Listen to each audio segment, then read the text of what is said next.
which gives up on scholarship, which gives up on conversation, will never evolve at the true rate that it should evolve at. We've forgotten the art of conversation. We've forgotten salons. We don't have conversations anymore when we go to dinners. You know, you're almost always looking at who else is coming into the room.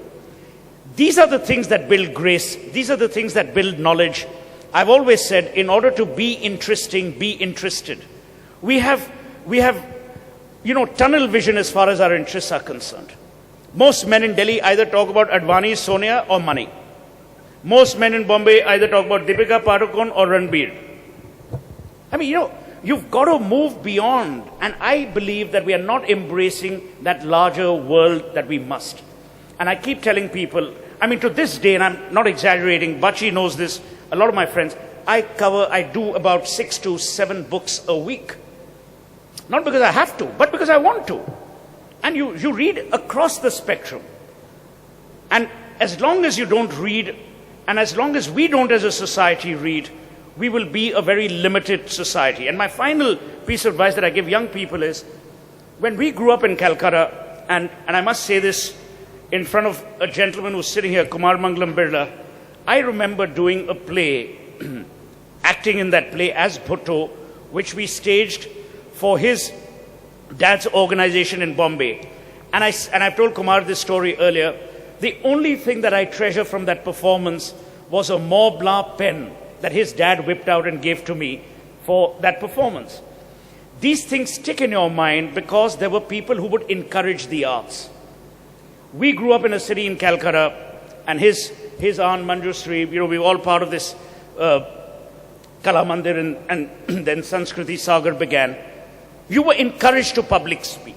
You were encouraged to debate. You were encouraged to elocute. You were encouraged to do plays. We are moving away. And if we continue to do this, as I said earlier, we'll be a very limiting society. We've forgotten our own culture. You know, we don't need Warren Buffett and Bill Gates to tell us about philanthropy. Manu in Manu Smriti, I mean, he was a male chauvinist pig, but 3,800 years ago, Manu mentions the word Daan as being the principal pivot on which to build societies. But now we look westwards in order to gain what I call a liberal Eastern behavior ethos. And finally, and I said this in a panel discussion 2 weeks ago here in Bombay, the India that we need to reimagine is an India that must show us our values all over again. Our cultural moorings, the theatre that people like Vijay Tendulkar, like Badal Sarkar, like Mahesh Ekwanchar, all these giants, the celebratory theatre of Ratan Thiyam in the Northeast, these are the things we should go back to. But we don't. We're interested in that, who's that fellow who wears a cap and sings? What's his name? Whatever, that complicated name. So, you know, we are celebrating, and I'm not saying don't celebrate that.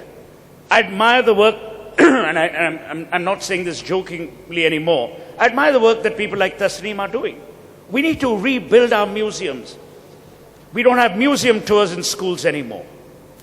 So that's the India you need to build. And to come back to the being single point, single people have more time, I would imagine, to read and to, you know, look at plays, go to museums, savor the fine arts. And I'm saying married couples must also do the same, provided they can stop fighting with each other. Yes, the girl there. Sohail, I'm here, at the back. But I said the girl there, I know your gender, coming to you in a bit. Okay, Sohail. Hi, Fine. Sohail. Were you ever married, Sohail? Yes. You were. So, how and when and why did you come upon this? When did this philosophy of being single is a state of mind dawn upon you? Why? When was I it became bitterness? single. Sorry? When I became single. Why? Was it the bitterness or the No, there aftermath was no of a failure bitterness. in love? No, I think there was no bitterness. The person I was married to played my daughter in a play. I mean, I didn't marry, she was not that young, but just played my daughter in a play, and we just kind of outgrew. And it was a long time ago, and I didn't want to be in a relationship which I couldn't do justice to. Not from a cheating or fidelity point of view, but just from an evolutionary point of view. And after that, to be honest, I've always thought that perhaps marriage is good, but I've remained eternally single. And you begin to enjoy the things you believe in rather than only believe the things you enjoy. Right, so you were in love once. And I've it been in wasn't love so every day. And it wasn't so difficult to get out of. Yeah, It but happened pretty naturally to you. Okay, I don't want to sound like some marriage counselor or some one of these weird shrinks. I hope there are no shrinks in the audience. The thing is, we keep using the word love very loosely in today's society. We don't talk about love actually having at its fulcrum respect. You cannot love someone you don't respect. The debate around the Nirbhayas, the debate around changing or radically changing Indian society must first be a debate as to how Indian men must learn to respect women. It is ironic that when in Hinduism you want to start any, auspicious thing, there are only three goddesses you refer to: Lakshmi, Saraswati or Durga. And yet, the Indian woman is the most persecuted by most Indian men. Therein lies the irony and the paradox of this country. Yes, sir. Suhail, good evening. One single man, a backbencher addressing another single man on the stage. I'm Imran Merchant here, Suhail. Yeah. Listen, I know that this can't be a slanging match or a game of wit between you and me, because that is one particular competition that I would not hope to win against you. Not now anyway. Okay. This is my question. I'm addressing a mystery called Suhail Seth. And I want to know, you want to shed a little light on this. When the Suhail Seths of the world do few things, they get away with most things. When more ordinary mortals with the initials T and T, they do something, they stumble, especially if they try to do it in an elevator or some such place like that, or a closet, then they get caught. How have you not been caught so far, Suhail? Can you tell us, please?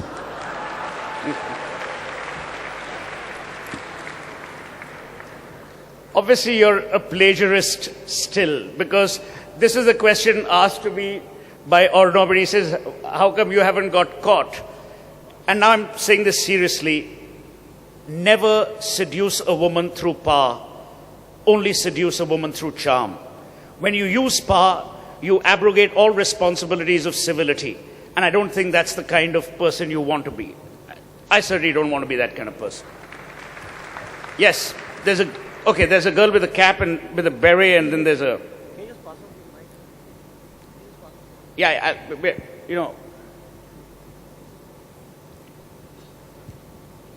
Hi, I'm 24, single, unmarried, happy. Good. You also keep yourself free on 26 Jan. Now, I know as a girl, I can't rationalize with my parents to not get married. I know for a fact. But when I look around, I don't find men who are man enough. What are my choices of being single? None. Just remain single.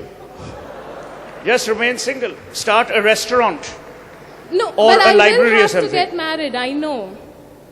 Because But my mom and I can't rationalize it with them, I know. No, but certainly they'll want you to marry a man. Exactly. But Yeah. my level of, like you said, the men today are not charming enough. They don't read. They don't, I don't know. We'll exchange numbers when we go out. Don't worry. I mean, I'll suggest some good men to you. There are still a few good men. Okay. So a question here, Nirja. And then I'll come to the lady in red. Well, red trousers for sure. Yeah. Yeah. So my question is that the two parts to it. One is that do you think that in our parents' generation, marriages lasted better and longer? And if they did, there was probably some reason to it. And the second thing is that now, as we see and we look around, a lot of separations, a lot of divorces happening. So do you think that marriages now come with an end date? Is there a kind of a end clause to this institution of marriage and to the relationship of marriage? Is there a sort of a terminology to it? Okay, I think it's a great question. When our parents got married, the boy and the girl weren't marrying. Families were marrying. Cultures were being merged. There was a lot more respect. There was also, on the flip side, and we must be serious about it, the sociological issues were that divorce at that time was seen as taboo. It was always the girl's fault, never the man's fault. We lived in feudal times. You also didn't have the kind of economic independence that women of today enjoy. So there was also that fear of losing that economic clout. Today, all of that has disappeared. But I think your question has greater resonance in what I'm about to say. My parents, and they've been married for 51 years. If I'm 51 years. I was just deeming myself illegitimate in a minute. 50 years is how long my parents have been married. My definition of their marriage is, and my parents live with me at home in Delhi, they can read two different books, not have a single conversation, not exchange a single verbal word, but yet have a conversation. Exactly. They know each other so well because they respect each other. Absolutely. I completely agree with that. Today we don't. Today we are becoming competitive with people we love. Love is not about being competitive. Bertrand Russell famously said, marriage is not a bargain, it's an alliance. The day you treat marriage, the institution, as a bargain, you'll be dead. We've begun bargaining. If you do this for me, then I will do this. If you don't buy me this, I won't do this for you. You know, if you don't get out of my house and go to the Lit Fest, I won't cook spaghetti tonight. This damn spaghetti thing is really irritating me. I don't know why. You're like us and you're having spaghetti. And then we blame the Italians for taking us over. But over there, I think it's a two-way street. I mean, you can't only say that it's the woman who wants a quid pro quo. I think the man also wants it. And I think, okay, I'm not saying this to get an applause from the women, but I think men of India have let the idea of India down more than the women of India. I genuinely believe that. I also believe that in personal and in political and in natural contribution, women have done much more for this country than the men have. The men have actually been cowards and with feet of clay. We have not begun to respect them in the way we should because there is still a feudal tendency around the way we live and the way we behave. And that has to change. Thanks. Yeah. Just to continue with this, I was, when you said that our parents got married and marriages hardly broke in those times. It's also because, like you said, it's not about competition, it's about giving. And the women of that era, of that age, were taught to give. They were brought up to say, this is your duty, right? Things have changed since in our generation. So don't you think it's a transition period where women are asking for in those days women did not ask. So we're asking for our rights and therefore there are many more marriages which are breaking up or going through. But I do believe it's a transition period and there is a future for marriage. Which is why it's most not of the... like therefore marriage is wrong because marriages are breaking and marriage is wrong. There's nothing wrong. You can choose your mistake. For those of you who are married, you've chosen well. So I'm not going there at all. Why do you think all the rich guys in those days married air hostesses? They knew how to give. Okay, I'm just joking, for God's sake. Have a sense of humor. Yes, my dear. But on a more serious note, I think you're absolutely right. We've lost that balance. I think we've lost the impetus to make things work. We want the easy way out. The easy way out is to opt out. Yeah. So Sohail, for the now enlightened man out there, what's your best pickup line? I never have pickup lines because I respect women. How dare you say pickup line? Are women objects to be picked up? Huh? How can a woman use the line pick up? It is the most insulting, derogatory line towards women. I never use a pickup line. I don't, for God's sake. We might use pick-up paragraphs. Okay.